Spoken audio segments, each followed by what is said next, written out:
right now is episode 91. Don Diz, can you introduce yourself and can we just get into the thick of things? Well, my name is Don Diz. I'm from Providence, Rhode Island. I've been doing the music thing for 15 years. Been living in Connecticut for about 12, 13 years. So, now we're in the management as far as Himmy Entertainment goes. Still doing the music thing as an artist. And, yeah, man, trying to take it to the next level. Awesome, man. So what was life originally like before making music? I mean, just regular hood shit, you know what I'm saying? Growing up in the neighborhood. All my friends, that I grew up with, we all was in the music somehow, some way. A couple of cats I was in middle school with. I remember I started rapping really like around 7th grade. I used to always write music all the time. Yeah. But Okay. really getting into it, getting in ciphers and stuff like that. I was like 7th grade, 8th grade year. You know what I'm saying? Before that, I was a ball player, football player. I played basketball for the neighborhood team. Typical inner city kid coming from the inner city. You know what I'm saying? Providence, Rhode Island. So nothing special. Been through it all. Hell and back. But music was like more so like a therapy thing. You know what I mean? It was something to do. Yep, and it kept your mind on the right path. You had it like Definitely. you had a goal, and you were like, all right, I got to release this on a certain date. And you really, when you put your mind to it, it brought good things. Right, definitely. Once we started going to the studio for real, I remember this cat we met. His name was Kung Blakk. He's an older cat from Chicago, and he used to have us actually sell his CDs in the streets. You know what I'm saying? And we didn't understand the hustle because we hated that. We was like, yo, we just want to get in the studio and record. You feel me? But once we got into the studio, we got our shot. It was like addiction after that. It was like every time. I remember the first time I heard myself, I was like, yo, I got to keep doing this. You know what I mean? So what was the first song that you recorded? The very first song I recorded was a song called In the Hood. Me and my boy FaZe.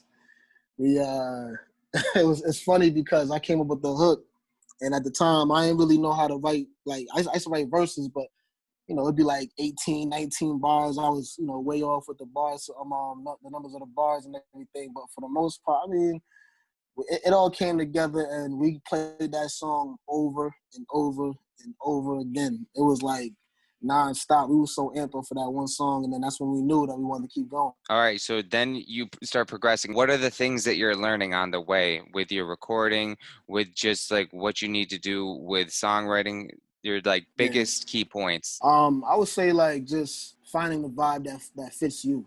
You know what I'm saying? Because I tried a lot of songs that my voice is a little deep, so like I struggled with finding my sound for a while in the beginning. You know what I'm saying? So, because when you writing a song, you hear it in your head.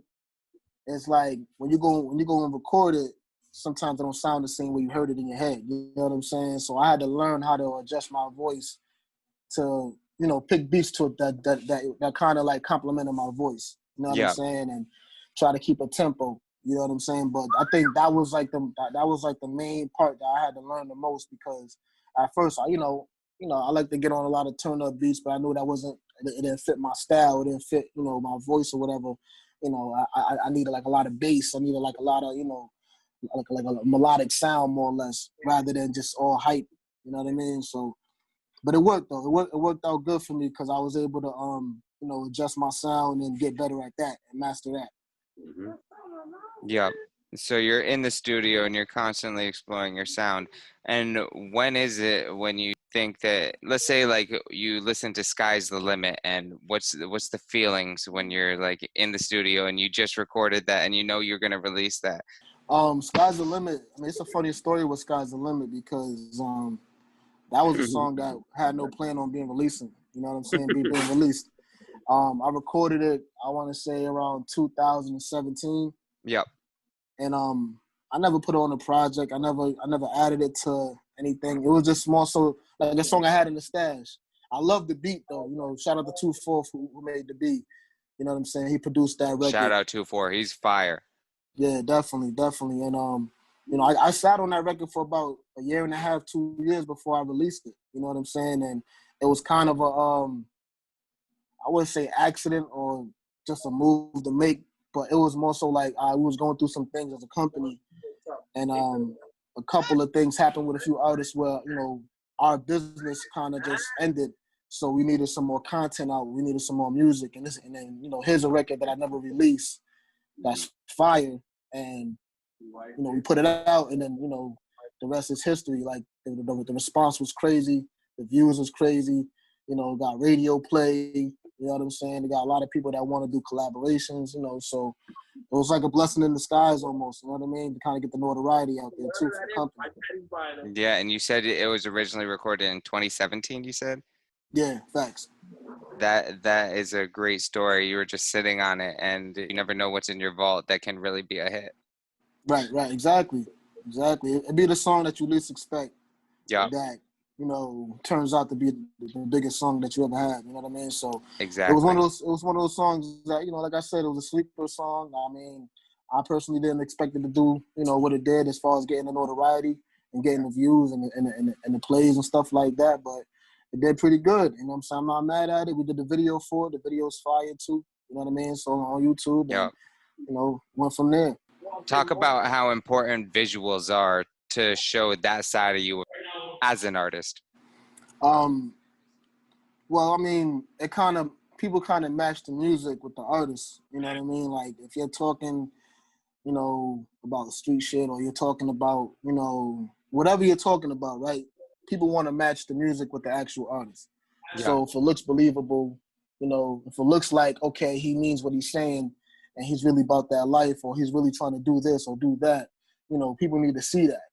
You know what I'm saying? And that's how I feel like that's how fans and supporters buy in to your music. You know what I'm saying? Because, you know, the visual for me is more so like letting you know, well, you know, how I am as a person, so you can match my music, match my words with who I am. You know, image is everything, and everybody knows that. Image is everything. So 100%. however you present yourself on video, you know what I'm saying, people are gonna, you know, use that and then, you know, equate that with your music and be like, okay, he looks like the part, he sounds like the part, he's believable. You know what I'm saying? I started seeing Himmy Entertainment more and more. Was it in the Hood Holiday video? You have the Letterman Himmy Entertainment jacket, and you know, it just starts getting in your head and you start seeing it, and you guys also are having the commercials for the clothing. So having the whole picture, it really is important from the fans aspect. Right. Yeah, definitely agree. Let's move over and let's talk about the creation of Himmy Entertainment. I go by Blakk Pablo, originally from Buffalo. Met this guy, Diz, at school, CCSU. Nice. And it was really just a faint thing. I was messing around with some music with my boy from Boston. Shout out to Pedro and the Illbred Hula Gang over there in the Beantown. And one day I just saw Flex in the quad, and he was on his way to the studio. So I kind of went through the same trip he went through. I was 18. I heard my voice on a record the first time. And after that, I was just looking for some place to record. And my boy from Boston had moved back home, and ended up seeing Flex in the quad. And he was like, yo, I'm going to the studio. You want to come? And that was 13 years ago. Like, and I just we never stopped since. Facts. That's a fact. That's an awesome story. When did you guys create and conceptualize Himmy Entertainment? I let Diz have that one. Well, listen, I'm not in the Himmies right now, so I'm gonna let you have it. So I gotta say it. So all right, let me remove myself from where I am real quick and explain the story. But all right, so Clark, so it's a very, very funny story, and I'm gonna keep it like within like 30 seconds, right? Okay. Me and Don Diz, we got our we end up, you know, after the studio just becoming like real good friends. Together every day, we're chilling out every day. We both play football, so it was like natural. We already knew the same people. Long story short, we end up getting an apartment together out here in New Britain. And, you know, just living the college life, man. You just went through school, so I know you know what it's like, you know, where you're like halfway partying, halfway getting education. And and in an apartment, you know, we used to go hard with the drinks. And this guy who's, you know, like I said, one of the coolest demeanors I know, we used to drink. And we used to watch Martin on repeat, right? So Martin on repeat, and Martin has a character he plays called Jerome Rome. And Jerome Rome is a player from the Himalayas. So it started off as just me and Flex in the group, like, yo, we players from the Himalayas. And he's the one that actually kind of chopped it off into Himmy later on. And Okay. initially it was just me, him, and a couple other fellas that we cool with. And we would just go out and party. It was like really just like a crew. And, Yeah. you know, from there, as the music thing started to rise more with Diz, and I became more hands-on with the process and learning the music, we kind of just was like, you know, light bulb, like, okay, why don't we just turn this into something? But we couldn't market the message totally being what it originally was, so it became like an inside thing. And we really looked further as we became parents and stuff like that, like, you know, the Himalayan mountains and the highest altitude in the Alps, and, you know, just putting ourselves on a different echelon, on a different plateau of, you know, positivity and good vibes, and, you know, just being grinders, worried about the work, not the result. You know, so we kind of made it a metaphorical meaning, and we shortly after that turned it into a business, and we've really been rolling since then. I love that. Yeah, man. Definitely, man. That's the dope part about it, because, like, you know, what started with something that we used to just play around with became something big. You know what I'm saying? Became something important, and actually had a good message behind it too, as far as what we represent. You know what I'm saying? Just trying to push that, you know, that level up mentality. Not to say that we're better than nobody, but we just want everybody to know that, you know, we're always thinking forward. We're always trying to push the culture forward as far as music go, as far as, like, you know, fashion, you know, culture, stuff like that. You know what I'm saying? Just bringing it to the next level per se, you know? So Yeah, and it's definitely something dope that came about. that's great. And it's like you said, it's not like you're being cocky or anything. It's very like humble, like you're saying that you're trying to push the culture forward with everything you're doing. You're upper echelon with all this stuff, next level, like you're saying. Yeah, I like that meaning behind Himmy, and I think that's a perfect story to tell. Like you said, you wanted to tell in 30 seconds, and it really epitomizes the history of your guys' company. It's awesome. Right, Yeah. right. So let's talk about the Definitely. clothing. You just released a commercial. What was it? A couple weeks ago or a couple days ago? Yeah. Friday. Well, actually, yeah, it dropped. Yeah, Friday, right? Yeah, it dropped Friday, Friday. and it's this is probably, like, you know, our second or third time doing this, but, you know, every time you try something and you fail, you try again. You work harder. I mean, you work smarter, not harder. You make better decisions, and I believe this is, you know, this is it right here. This is what we've been looking for in the business of, you know, in the fashion industry, and how we wanted to take our approach.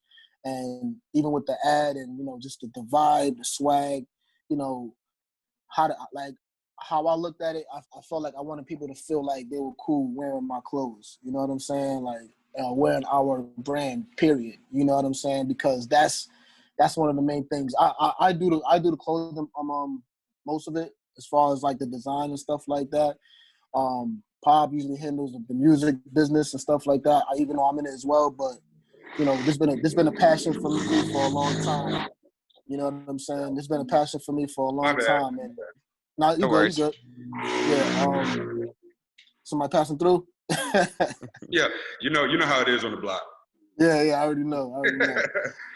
But yeah, just as far as fashion goes, man, it's just something I always had a passion for. You know, I always saw myself doing it regardless of where I was in life. And you know, just like I said, after the first or second time, you live and you learn, and then you make better decisions. And now I understand how to present my clothing, or the brand, Himmy brand, to the public. You know what I'm saying? And we officially launched, I want to say, 2 weeks ago, and the commercial dropped last week, and, you know, now it's like, you know, it's starting to take off the way it should be. Remind me at the end of this interview to go cop something because I want to cop something from my girlfriend and I. Definitely, man. I appreciate that. Of course, bro. I love supporting. Like right now, I got a hat. This is FTM, so I think it's Fuck the Media. He's a brand out of New London, and then this is a shirt. It's just a white shirt, but it has some stuff on the bottom, and it was from a Okay. designer, Tyler Luke. So like, and he's from my hometown, Ledrick, Connecticut. So Okay. Nice. I just with every interview, even if like I haven't I hadn't caught up with Tyler in so long, but I'm still trying to wear his merch, and I'm still trying to wear Denzel's merch, just because of the fact that, like, it's pushing the culture forward even just a little bit. They'll see that, they'll see me. I'll cop a Himmy hat, so then every time I can wear it during an interview and just put it on, and then they can see the logo, and it starts coming back for multiple interviews. And that's the goal, is just to help everybody's brands grow and flourish. That's Right, dope, man. right. That's dope. That's dope. I respect it. Oh yeah. That's dope, man. Yes, sir. So going back to your music, actually, so I was looking at a song from, I think it was 2018, 100 Mil, and that was with Mike Flows, who is another one of my favorite artists in Connecticut, and that was produced by Chill Shump, right? Yeah, correct. Yep. Okay, so can you talk about how this song came to fruition? Well, shout out to Chill Shump, Mike Flows, the whole gang, man. They're my guys over there. It's crazy. I mean, we was in the studio. We was at Chill Shump studio, matter of fact, and I was going through some beats, and Mike Flows was there, whatever. I had actually had that beat already prior to that, but as we was in the studio, we kept talking about how we should collab and and do something, whatever. So I had Shump play the beat for us. And he was like, he was rocking with it, and then we handled the business, and then we just got it done. It was kind of like a spirit of the moment type of thing, because it wasn't really planned and all like that. We just happened to be in the same studio at the same time, going through some beats. And like I said, I had already bought the 100 Mil beat off of Chill Shump, and I just hadn't played it for Mike in the studio. Mike said he wanted to get on it. And then that's how that worked. And then we shot the video, I want to say like a month later, in Bristol. So, it was dope. It was a dope vibe, you know what I'm saying? Like, Mike's a cool dude. I like his energy, you know what I mean? Like, he came on that track. Yeah, and he's killed awesome. It. Yeah, so it was dope. He's very humble for the amount of, like, just raw talent he has. Facts, definitely. Yeah, real cool dude. Yeah. Yeah. Yeah, and so you're from Hartford, and then you said you grew up in Providence. So from a music standpoint, I heard them ask this in one of your previous interviews, but what is really different culturally or musically from Providence than Connecticut or Hartford in general? Well, I'm originally from Providence. Yeah.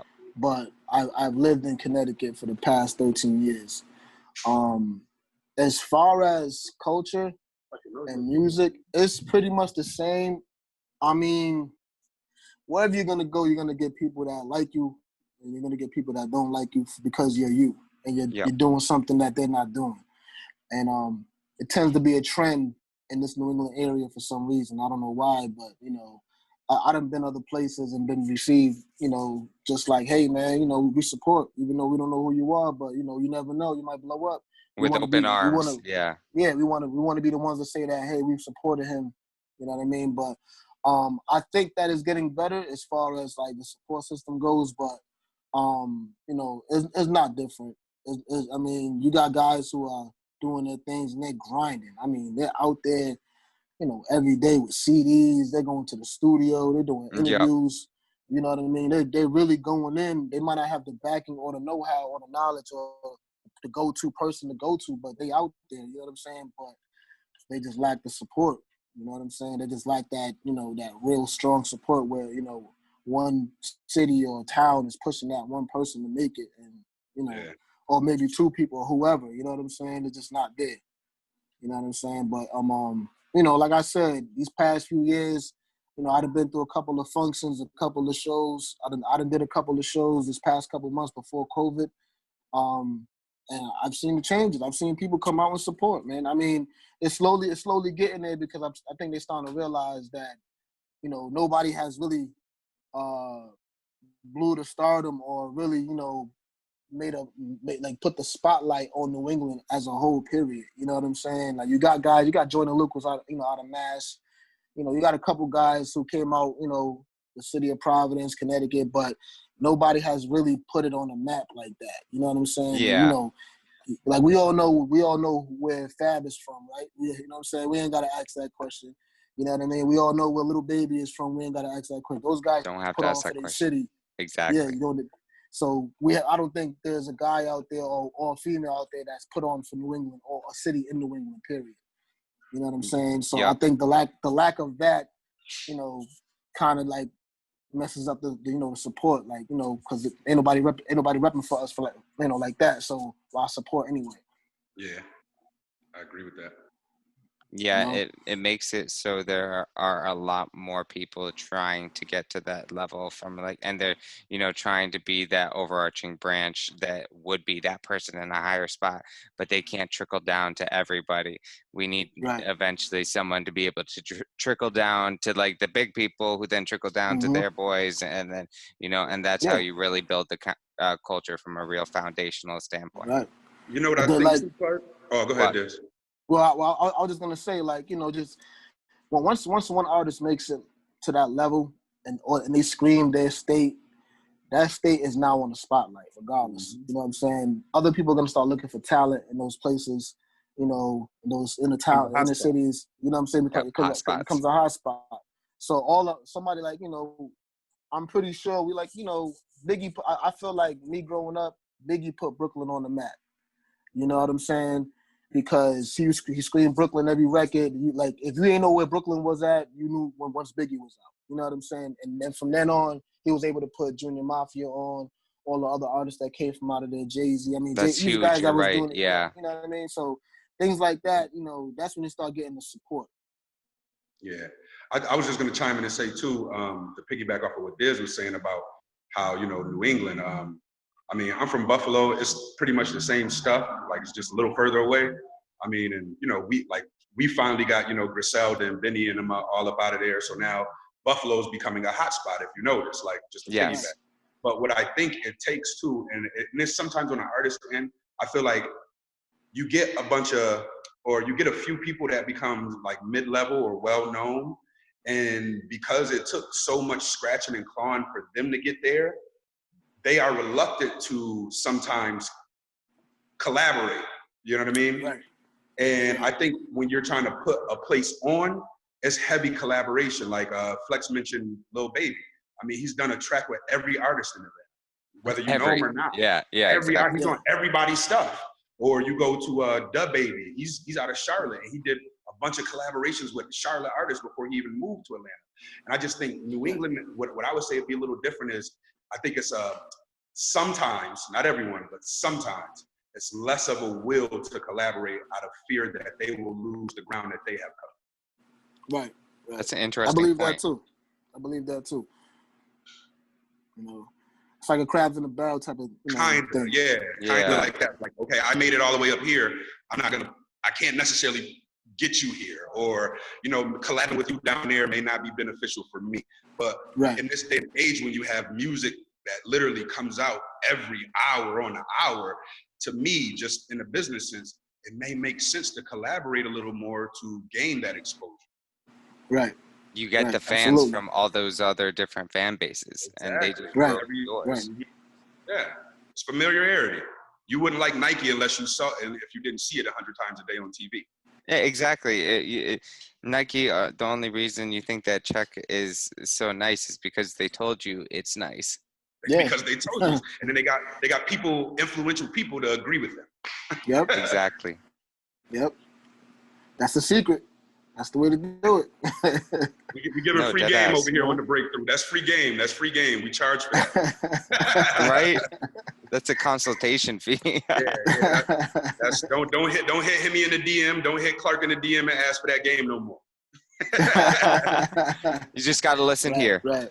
Perfect. Right. Yo, so you've been working with 2-4 for a while. So talk about how that relationship really started brewing. Man, me and 2-4 go way back. I mean, we're talking like back in the track house days. We was over there, and he became my engineer before I started, you know, doing like songs with him, as far as like him producing. He used to, like, you know, just engineer my sessions, and like, I don't know, there was a time where I kind of just ran out of beats. Like, I was about to go in there and get on some instrumentals. But I was like, nah, man. I said, you know what? I need some beats. So he was like, I got beats. I was like, word, play some. You know what I'm saying? And next thing you know, we made a whole album. You know what I mean? The whole album, like, with him producing the whole Yeah. joint. That's the game is fucked up one. You know what I'm saying? So that was, and to me, that was like that and number two, both albums actually. The first I was one he did actually going about to ask you about the second one, so this yeah, was going to be my next question. So I'm glad that we're transitioning into that. Yeah, let's keep right, talking right. about this. Yeah, because the second one was really all him. The first one was like he did like half of it. You know what I'm saying? Because I had already had beats that I had already recorded. But the second one was a zone that I'm pretty sure artists can kind of relate to the zone I'm talking about when you're just in the studio every night. I'm talking like 3-4 hours a night. You banging out probably longer than that. Yeah, Probably like yeah. five, The six sessions were hours. longer You than know what that. I'm saying? It But you starts banging going out by three, quicker four too. songs. Yeah. Like those 5 hours feel like 3 hours though. Yeah, right. So you banging out 3-4 songs a night. You know what I'm saying? I'm talking about going in. And then by the end of like maybe a month and a half go by, you got like 40, 50 songs in the stash, all recorded by the same producer. So we ended up building a chemistry. You know what I'm saying? Like he knew my sound probably better than I did. You know what I'm saying? He knew when to break, he knew when to stop the beat, he knew when to raise my voice, he knew when to take bass out my voice, he knew exactly how my plugin should work. You know what I'm saying? And then, it was dope because like with his vibe and then my voice, like we came out with an incredible album and the song, I think we picked the best 18 or 17 songs, something like that. Yeah. And yeah, the best 17. This is out of like 50 songs, all produced by 2-4. Yeah. And You know how what I'm would you saying? describe how you decided the song was on the project? What was your all right, it's in Well, or it's not in? I just sat down with the homies, you know what I'm saying, smoked some, drink a little something, and then we just went through it. You know what I'm saying? Like, we went through it a few times. I think I had like about 3-4 sessions, right, Pop? Like 3-4 Yeah, sessions of I was listening. there for all of them shits. Yeah. Yeah, we Yeah. had like 3-4 sessions where we just kind of like, because I already knew, even though we made 50 songs, I only brung to the homies 30. You know what I'm Yeah. saying? Because 20 of them I already knew. I was like, it don't fit the sound I'm looking for. But the other, the 30 the best songs that I thought were good, I brought to the homies and I played it for them. And we'll drink, smoke, whatever, zone out. And then, they say, oh, I like this one. I like that one. So out of 3 sessions, you know what I'm saying? The ones that would hit, like would pick like, the favorites, I started, separating, you know what I'm saying? And then started putting together the album, just like that. And then the ones that I thought were, good enough for the album, I would add as well. You know what I'm saying? So it was a dope process. I mean, I took my time with that too, because I didn't want to just put out anything. You know what I'm saying? Yeah. That was a 100%. big project, man. That was a big project too. The whole Right. TGIF series. I mean, to me, looking at it, I mean, I don't want to backtrack, but I felt like exactly what Diz said, like with the synergy. Him and 2-4 had like, I mean, it took them no time. Like I remember Diz would go from like, kind of having kind of like a precursor of what he wanted to talk about to the chemistry being so real with him and 2-4 that he would just show up and they would create the beat, everything from scratch right there. Yeah. And me being That's like, so nice. yeah. So, when you get that type of synergy, it's like, something magical has to happen out of that. Right. And that's exactly how the whole TGIFU2 was recorded. Like, there was nothing pre-written. There was nothing like, oh, we're going to talk about this today. It was like all vibes. Like, so 2-4 will, start going in on the beat, start off with the bass line or whatever he starts off with. And while he's making the beat, I'm writing the song. I'm already like seeing where he's Yeah. going with it. You know what I'm saying? And I'm already starting to write it. And if I didn't like it, I'll erase it, write something else, whatever. But those songs are being made right then and there. You know what I'm saying? That's the best part I like about that whole situation was like, damn, like to be able to do that was just like, was big for me because, I know a lot of guys, they go in the studio and they come in with their notebooks and they just ready to rap whatever matches a beat. Nothing wrong with that. There's nothing wrong with that. But to actually create on the spot, it kind of showed me, oh, okay, I got it. I'm able to do this for real. You know what I'm saying? Yeah. So I can't remember who told me this. There was like 3 different types of rappers. There were the people like Eminem who wrote it down, pen and paper. or Right. they just, or phone as well Yeah. nowadays. But the people who write it down, the people who straight up freestyle like Lil Wayne, where you just go in there, and then the people Mm-hmm. like Jay-Z, and this is what you're talking about, where it's like you go in there and you don't have anything, but you're creating the masterpiece right in front of you. Right.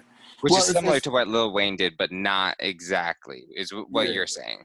yeah. It's to that extent, but I didn't go in the booth like without my phone. Like I would jot like notes on my phone Hmm. to remember what I was writing. You know what I'm saying? Like Okay, I see what you're saying.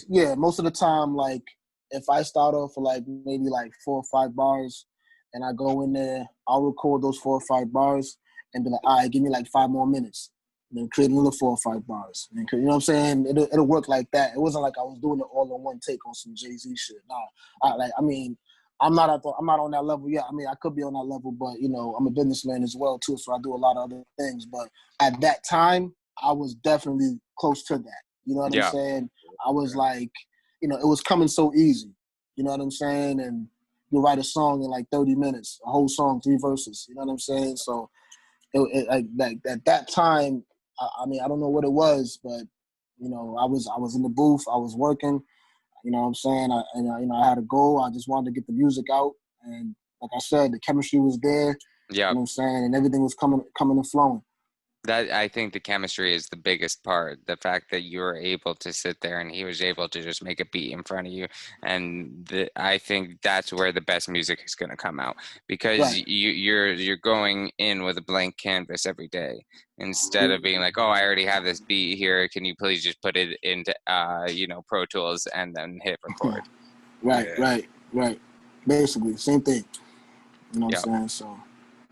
Yeah, Therapy, we released that June 29th. June 29th. June 29th was the release date. And by far one of my proudest projects, you know what I mean? Like that's like, that's just a vibe. You know what I Yeah. mean? Like it's one of those things where I feel like everybody needs therapy. You know what I mean? At some point. You know what I mean? Oh, Like, 100%. That's a yeah. thing for everybody. You know what I'm saying? So for one, it's relatable, and once we hear the records on there, you be like, "Oh, okay, I see what Tommy's on. I see," because the whole album is me going through a therapy session. You know what I'm Okay. saying? So Yep. you're kind of walking with me through my deepest thoughts and stuff that I think about on a daily basis. You know what I mean? So I think the concept is super dope. Shout out to my man Blakk Pablo for executive producing that joint. You know what I mean? Yeah. Oh, Big producer. word.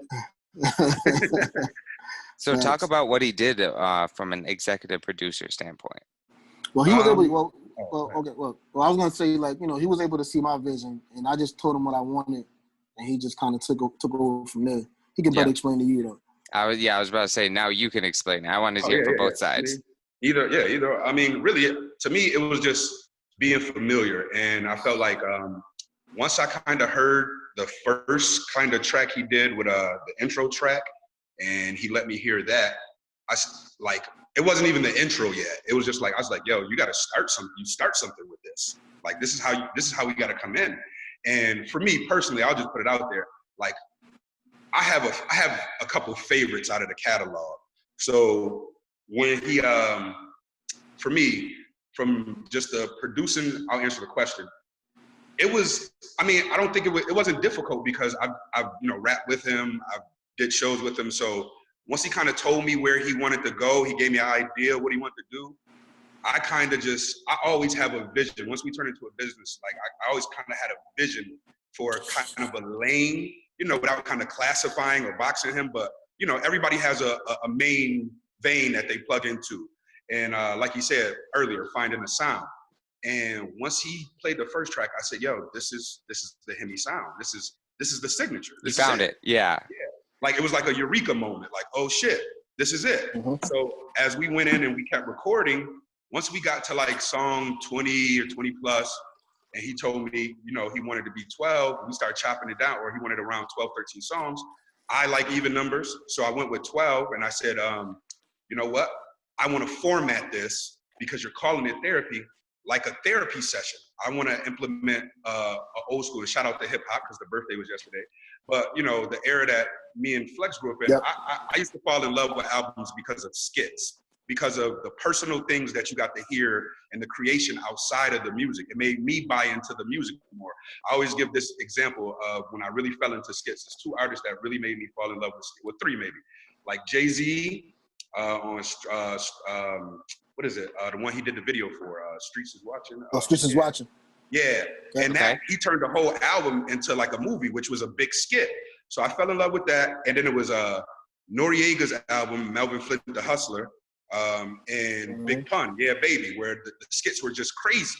You know what I mean? So when we started, you know, talking about the album, I was like, you know what? If this shit is called therapy, and you're telling them all the things that's, you know, really on your mind, let's break it up and have skits to format it. So it was just like, I went there, he literally, after the last song rap, he went outside, you know, put something in the air, and he said, yo, it's all you from here. And I listened to all the songs that we did. I wanted it to have a flow where you could literally not skip anything, and the transitions between songs were seamless. And if you did get a transition, it was because we were introducing like a new chapter. So the first intro track is called Welcome. We're welcoming you to the session, to Don Diz's therapy session. Okay, and then every 4 songs after that, it's a skit, 12.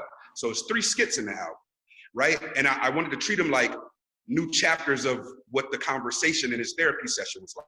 So if you listen to the skits, the woman talking is literally transitioning you into the mode of music you're about to hear. You know what I mean? So I kind of wanted to conceptualize it a little bit as a therapy session. And his voice is so, you know, melodic. And with the beat selection that he chose, I was like, oh my God. When I heard it all the way through, I was like, this is it. I rushed him and called him back in there. We went through it again. We listened to it like twice. We printed up some blanks, and, you know, he gave us his thumb of approval, and he was like, this is it.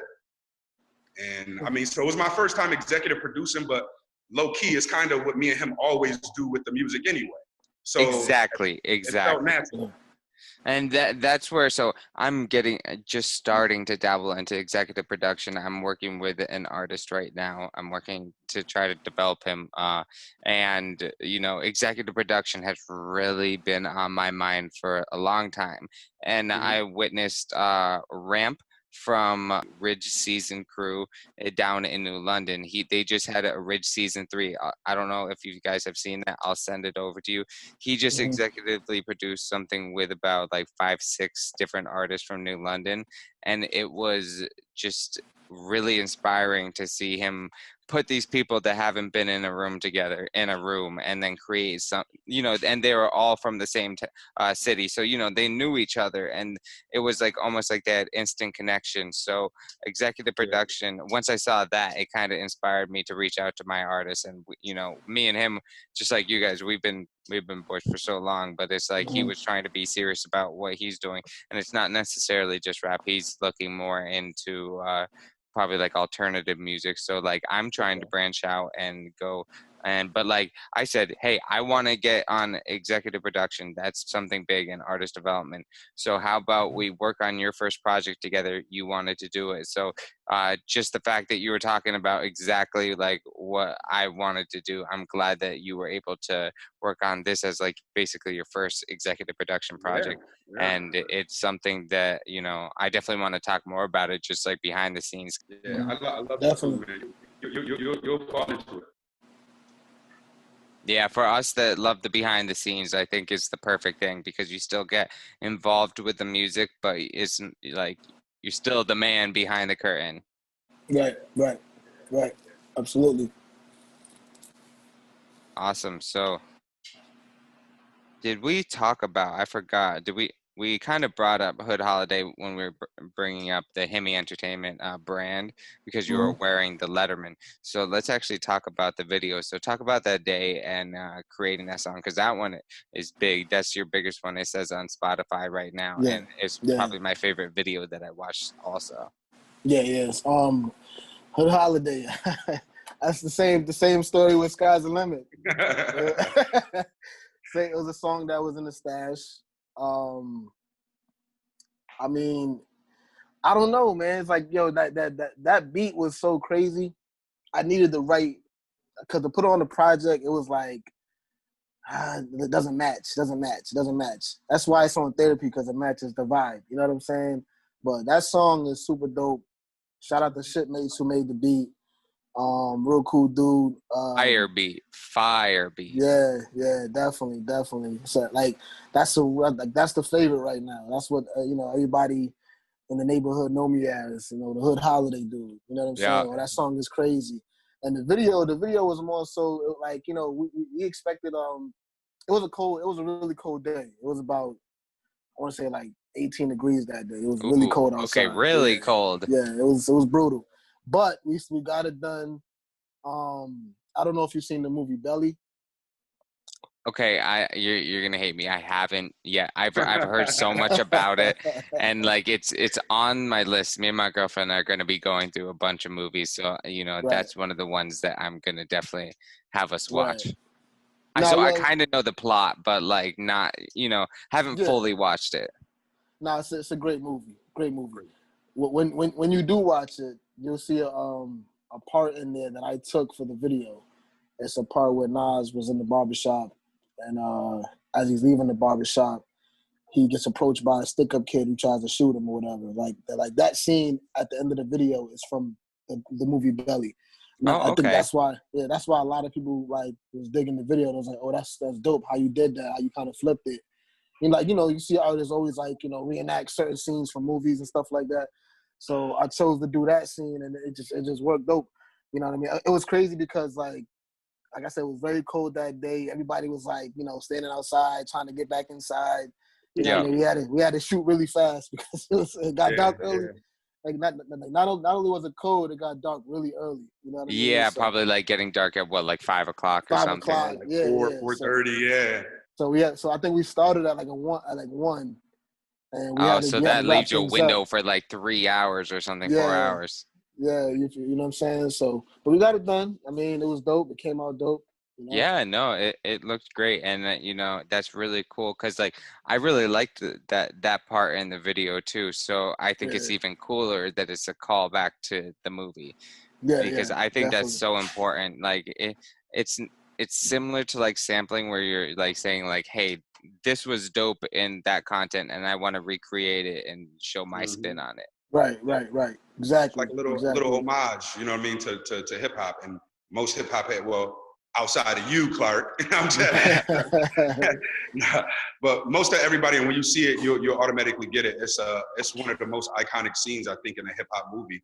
Outside of like, if you go back to '85 and watch The Cold Crush or something. Belly, directed by Hype Williams, is, I mean, the turn of the century, year 2099 when it came out. I mean, listen, me and Flex had that DVD on repeat for, I want to say, months. Like it's just great movie. Just turn it on, like. So I mean, and the foresight for the video was just like really like. I mean, I will compliment Flex because that's one thing he's very good at. He'll see something and we had a gist of it. He'll know how he wants it to turn out, and then we just put the pieces together as we go. And so the conceptualization, even down to the fashion, like it was just dope. The Hood Holiday was just a dope concept. I mean, I can't even lie. The whole treatment was done Diz, and I like that when you have an artist that you don't have to think for. You know what I mean? Yeah. Like, you know what I mean? Like he already comes with his own like creativity, and it makes it easier for me on the business end to be like, all right, like I don't even question shit. I'm just like, okay, bro, how you want to do it? You know what I mean? That's important because you want your conglomerates to be able to be trusted when business decisions are on the table. Yeah. And just to know that you guys like you don't have to second guess anything. That's perfect. Yeah. We have reached that point. If it's any hitches or questions, there's an easy sort out. Like it's just like, all right, let's do this and not that. Then we're on business. Definitely. Yeah. And you got years to prove it that you guys you got the chemistry. You know you're gonna work well together. Yeah. Definitely. Shout out to everybody that made a cameo in that video too, man. We got a couple real homies out here that always met, really with us when we get creative. My guys out here in Britain, in the Cut Barbershop, Unknown Clothing, where you can find all the merch.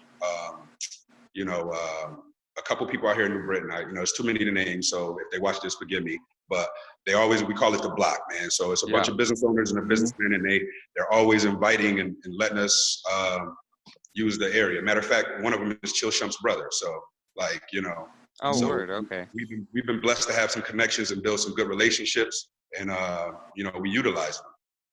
Definitely. Hey, they're the most important people in this, because like like they're the ones that are really gonna help you get to the goals that you need in this music. Because it's like you said, the barbershop in the video, perfect. Like it's just like the connections that you have, where it's just like, yeah, sure, go shoot for like 20 minutes, like go ahead. Yeah. Like that goes a long way, and it's very appreciated. Definitely. Yeah, definitely, absolutely.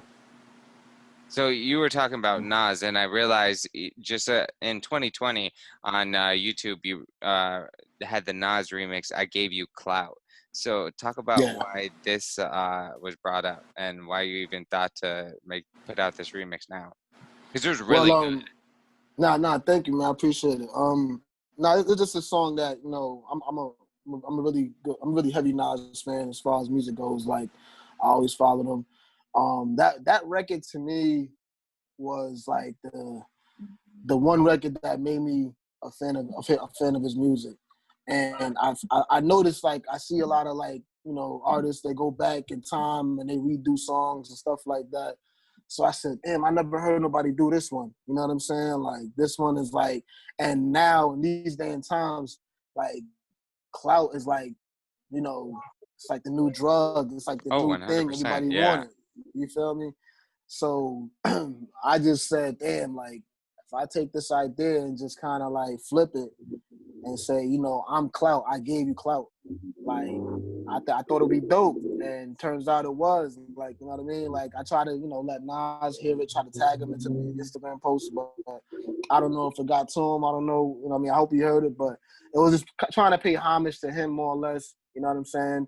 And, the original song is a great record. It's probably one of his best records, where he talks about him being a gun. You know what I'm saying? Like, to me, that was, like, super creative. And, I just wanted to kind of tap into creative ideas. Just try to, like, do something different outside of, like, my regular type of music. You know what I mean? That's so smart. Yeah. I mean, it is creative writing. So as creative as you can get with it, that's so important. And it shows just your talent and your skill. And I think that's awesome. And then you also released Welcome to America. That was, what, 2 months ago now? Yeah. That record was actually on the TJFU too. And, okay. Yep. Yeah, I just, it wasn't a single at the time, but because of, like, a lot of current events and, things that was going on, I felt like, I needed to put that, record out again, just to kind of, like, bring more awareness to what's going on and stuff like that. You know what I'm saying? Because, it's a lot going on, and I just want people to know that, I know, I see what's going on. I'm not staying silent. I'm not saying anything. I'm speaking my piece, and this is my point of view about the situations and stuff like that. Because we from the industry too. We've seen it happen to our brothers and sisters. We've seen it happen to our own people, even to us. You know what I'm saying? So it's like one of those things where it's like, how can I be quiet about it? How can I not say nothing about it? So instead of, like, going on social media and going on a rant, I just, I had this record, or as I was already recorded, might as well just put it out again. You know what I'm saying? Because, mind you, that song was recorded in 2015.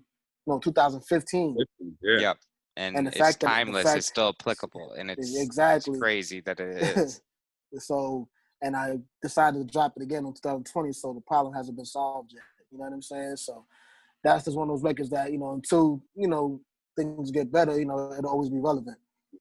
Exactly. So, all right. But it was dope, though. It's still dope. Video, bro. I made a little video for it too. So it really shows the power behind the bars and what you're actually writing, and I think that's important for the fans to see. Definitely. Most definitely. If you could collab with any artist and producer, both dead or alive, who would they be and why on one track? So it'd be you and an artist on a beat produced by a producer, and both the producer and the feature could be dead or alive. Oh, wow. Oh man. And I'll give you a second to think about it. You don't have to rush it. Yeah. Just one song? One song? Just one song. Just one song. Sheesh.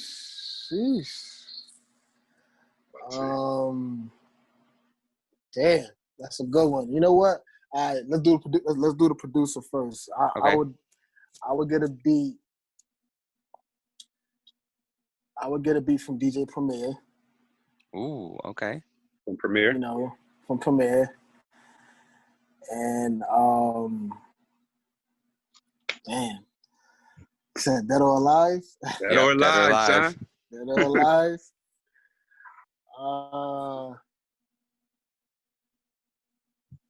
You know what? I'll say I'll spar with my guy Pusha T Ooh, okay. on the Wow. Premier beat. On the Premier Wow. beat. I swore you was. I'm over here betting with Shump that you was gonna pick Nas, and he said Tupac. Nah, I'll kill Nas on the record. We just pay homage to him. And he said, "I'm a killer." But it's a sport, right? It's a sport. I mean, it is a sport. It's a sport. It's a sport. Your rivals, your idols become your rivals. Very true. Nah. Much love to Nas. I mean, I would love to do a record with Nas, but he got around like 10 years ago, Nas. Oh, Yeah. Yeah, you know what I'm saying? Okay, and what about you, man? What would be your dream?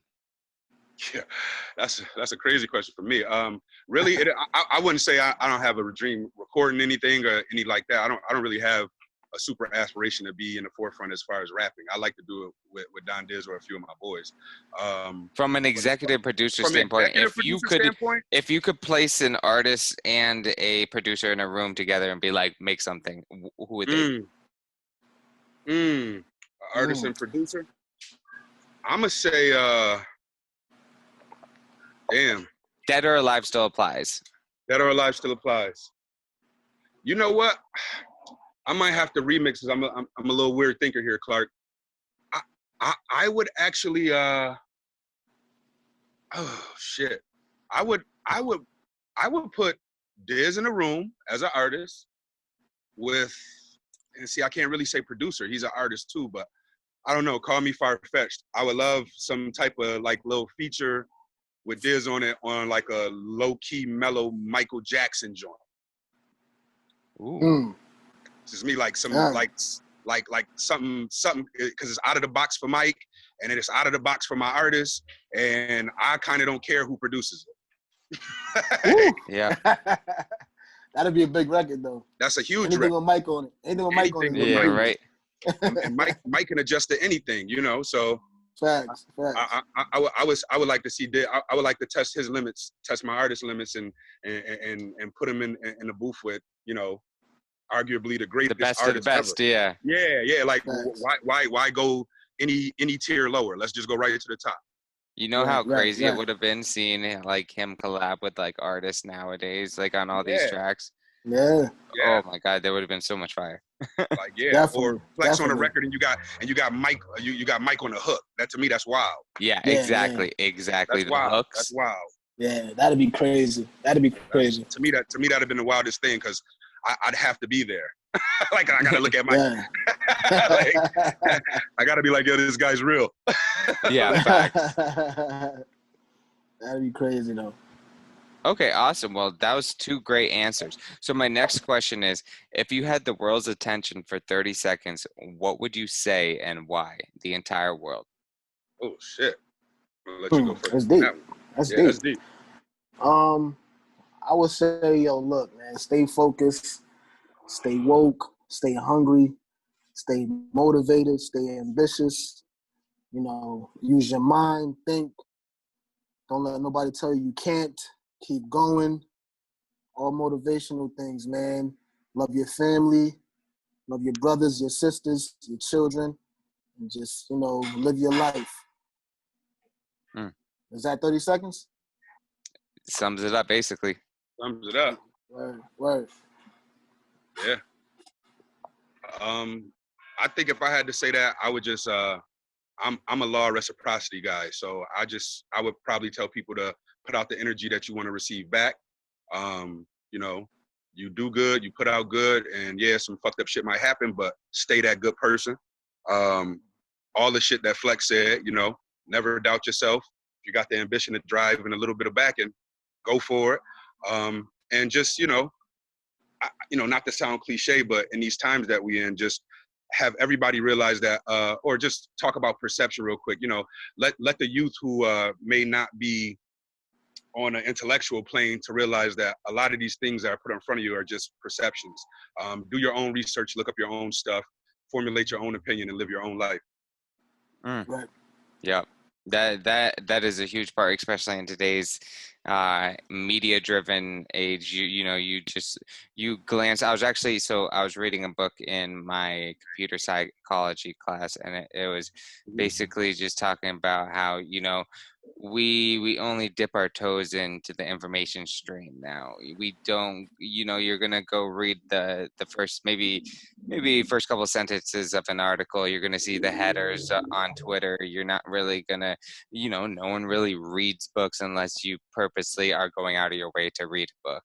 So it's like you're not gonna dive into that information. And I think there's a lot of kids out there who are on that surface level that just need to step out for a second and actually do their own research, like you were saying.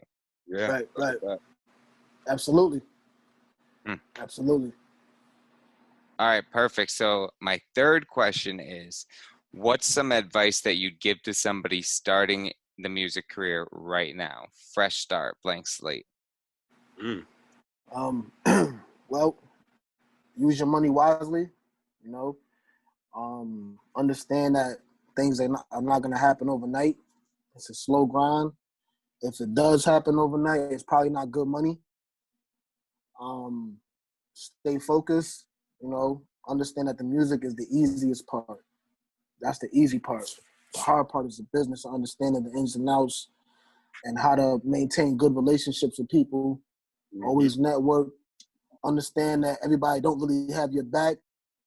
You can like somebody but never trust them, or you can deal with somebody, don't trust them, and just stick with the ones that you grew up with before before the money and the fame, at least the real ones, the ones that don't change. You know what I'm saying?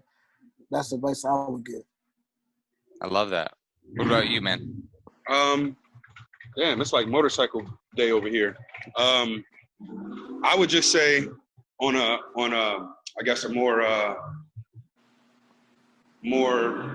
different type of level, I would probably just tell a upstart artist, for one, use your money wisely, build the relationships, create resources, utilize those resources. And one thing I live by, don't always look for the monetary gain initially. Don't be afraid to put in some footwork, whether it's going to perform for free or whether you do some little dirty job like helping the DJ set up, go to your local clubs and interact with I'm a people person, so I believe the interaction is the key to opening a lot of doors. But a lot of people now, they want to get paid right off the bat, and that's not how the game works. Don't be afraid to put in some sweat equity to gain access. I feel like the access is more important than the money initially.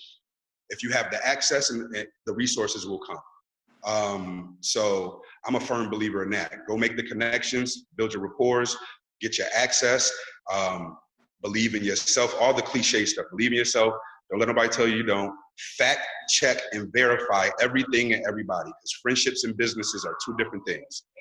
So, and it could be your friend, but they may not have good business intentions. So it's just, I would say watch out for that. And other than that, just stay solid. Try to keep people, like-minded people around you. And if you do build a team, make sure the vision is shared unilaterally between the team. You can't have a member of the team that wants to take the vision left and everybody else is going right. That will create discourse in any team. And never fall out about anybody you care about over money. Wow, that you just packed it all together. That's some more free game in the breakthrough interview. I know, man. I know. I'm charging for that free shit. Game. Free game, man. We giving out these gems over here. I appreciate it because I ask these questions and I always hope for a long answer like that. So it really is appreciated. From an interviewer standpoint, we love to hear the long answers and the really thought out ones and the ones that are from the heart. So it's awesome to hear. And shit, going dope. back on what you're saying, piggybacking, like if I stopped because I didn't see monetary gain, immediately, I wouldn't be on episode 91 with you guys. I would have been at episode 4 and been like, oh, I'm only getting 300. I'm out of here. Yeah. I'm out. Yeah. Right.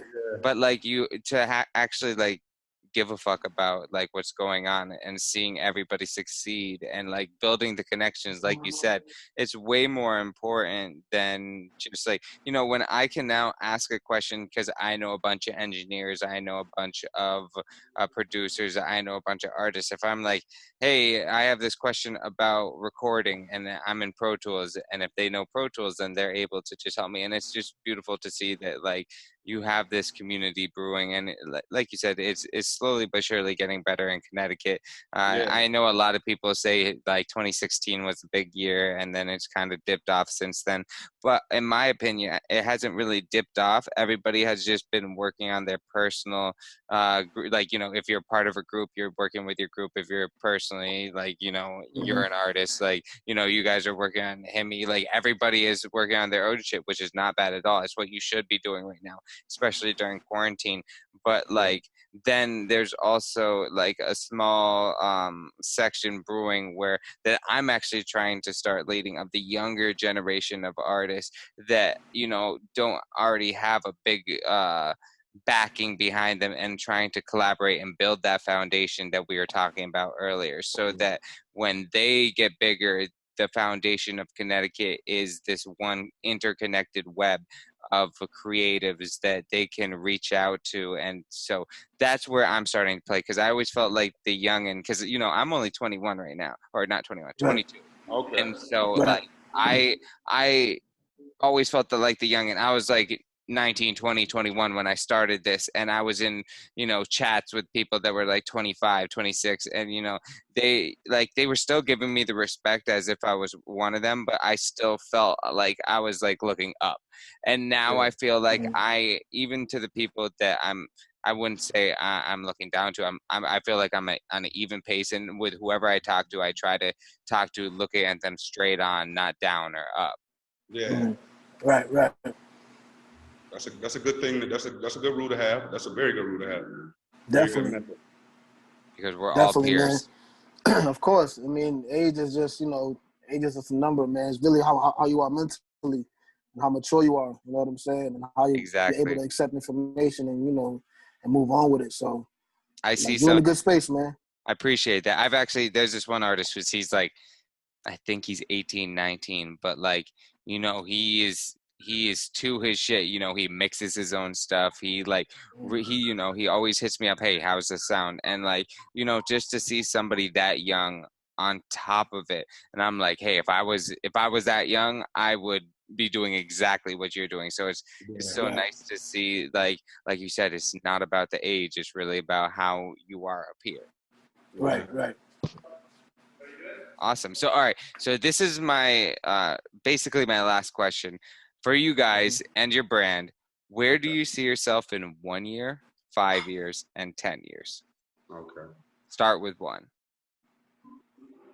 1 year, I'll see us developing our office, getting everything together, our place where we can manufacture more clothing and put out more music. Definitely another project out, maybe Therapy 2, or something of that nature. Right now, don't do that to them right now. Therapy 2 already, don't do it. Just kind of still grinding, still doing what we're supposed to be doing. Hopefully being a level up, you know what I mean? Because you never know what can happen between now and 365 days from now. So, but the expectations is high. We definitely want to be on the next level. Definitely want to have everything, put together as far as like, our manufacturing business, as far as, making clothing and making music and doing what we do best. And hopefully Corona free. We're hoping. Right. Staying Corona free, yeah. Staying healthy. Staying healthy as well, definitely. Oh yeah. What about 5 years then? 5 years. I'll let Pop answer that one. Yeah. Okay. 5 years, just off the bat, whatever location he just spoke on in a year, probably expanding on that or getting a bigger spot or doubling up within that time frame. I see us hopefully being pandemic and epidemic free at that time. Oh, so yeah. I expect a whole lot of traveling and touring and maybe some, locations and really, well, I guess that's the next year. But within, I guess you could say the next 5 years, I would say at least 2 or 3 big features, and continuously growing the brand, and really becoming not only for Connecticut, but just our peer group, becoming a trendsetter, a brand that people look to, that's viable, that's relatable, that's still relevant, and not a business that came in 5 or 6 years fizzled out. Yep. Long-term wealth. Yeah. Play the long game. Marathon, not a sprint. Rest in peace, Nipsey. Rest in peace, Nip. Definitely. Rest in peace. I remember hearing that quote that was at the end of which song is it? The one with Mustard, where he talks about how it's really he's no different than anybody else, but he's just sat there and he's been doing this for however many years, and he didn't quit, and it really is a marathon. Yeah, it really is a marathon. Yeah, that's the whole point of it, man. Is to keep going. You know what I'm saying? Like Pop said earlier, sometimes it's really not all about the money, because the money will come. The money will come eventually. You know what I'm saying? It's really about the passion and this determination to keep going. You know what I'm saying? The money will come eventually if you love what you do.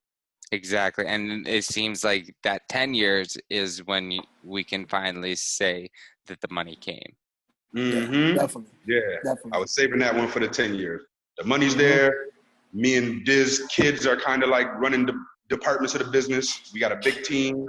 Yeah. Probably got an Atlanta-based office, LA, New York, Atlanta, some city, Connecticut. All the big cities, Yeah, like any major music or brand. Let's just pray and hope that we're still alive and blessed. Yeah, that first and foremost. So that's the first thing. And make it 10 years from now, that's the expectations, Yeah. We right now we're building an empire for our children, you know what I'm saying? That's it.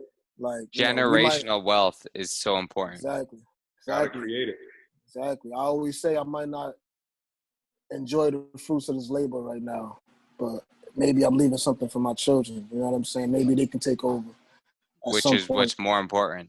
That is the most important thing. Yeah, right. It's the legacy, man. It's the legacy factor. I mean, legacy. It's some people who never made it huge, but you remember them, just for whatever their contribution was. We could all think about 5 or 10 artists that never blew up or only had a little moment, but they'll never be forgotten. Think about iconic fashion brands that aren't popular anymore, but you'll never forget them. So it's I know for me and for Diz, it's a legacy thing. We always say on our site, www.himmyent.com, shameless plug, that we want to always be relatable. We always want to push music, fashion, culture, and art forward. If anything we do, we feel is not up to our levels or standards, we won't put it out, we won't back it. So we aim to do everything on a Himmy level, like just with caution, with care, and with precision. I love it. Awesome, guys. Well, do you guys have any more shout outs before we end today's interview? Go ahead, Diz. Yeah, definitely. Shout out to Himmy Entertainment for one. Shout out to Unknown. Shout out to In the Cut, all the homies on the block. Make sure y'all look out for the next new video. It's coming out, I want to say next week, for the Himmy Way. It's the second track off the Therapy album. Make sure y'all stream that. You know what I'm saying? Therapy is on all platforms, mainly on Tidal. Get that Tidal stream, it's more important. Spotify. Exactly. You know what I'm saying? YouTube, whatever. Make sure you support the clothes, man. The merch. You know what I mean? That's where we kind of eat, make our bread and butter. You know what I'm saying? And it's fly, so go ahead and support that. You can check that out on www.himmyent.com. Go support that. Check that out. We got fly stuff all day. I got new stuff coming in. So, check that out. And just, like I said, man, shout out to all the supporters, man. Everybody that supported, man. Shout out to y'all, too. All links will be in the bio, by the way, so just send me whatever you want, and I'll put it right below. Definitely, got you. Definitely. I gotta give a special shout out. My mom's birthday is tomorrow morning, so happy birthday, Mom. Happy birthday. Oh, today's my sister's birthday, by the way, too. Happy birthday, Christine. That's my sister. Yeah, happy birthday to the family, to the ladies in the families. Shout out to CT Breakthrough. Shout out to Clark Peterson for sticking with us and having us on here. Definitely.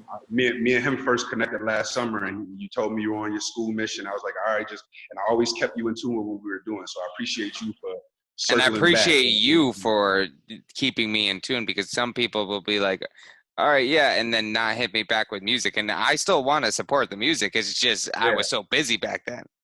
Oh, no, I respected it. I told Flex about you a year ago, and I was like, I'm just still waiting on the interview whenever he hits me. But I'll always send you the stuff. Like Flex said, shout out to Unknown Clothing. It is right now the exclusive spot the only spot where you can literally go in and physically buy clothes. If you shout out to Whole New Britain. Shout out to everybody supporting. I actually got my guy right here, so I want to drop him in real quick. Can't see him, but shout out to Source the Barber, Sean the Barber. He's the owner in the cut right here. That's the logo I've been in front of. So. How's it going, man? Coolin', bro. Entrepreneur. We've been living this lifestyle for a long time. Shout out to my brother Chill Shump, the super producer out of Connecticut. Yes, sir. Been trying to make moves and move branch by branch and make sure the tree stays together. You know what I mean? That's what family tree. Doing. We love that. Yeah. So, like I said, MDOT's not around, but shout out to these guys, man. Like I said, they, put a little sweat equity in, and we got some access. And those are our brothers. So, again, like Flex said, shout out to all the supporters, man. Go check us out on every platform. If you don't know where Himmy is, like my man Flex said, Google it. It'll pop right up. So, you know what I mean? Shout out to our families that support us. Shout out to everybody that tunes in. Shout out to the people that tune in and don't say anything. Shout out to everybody, man. We're here to bring that positivity, put the Himmy thing up, and hopefully, bring CT to a new level of recognition.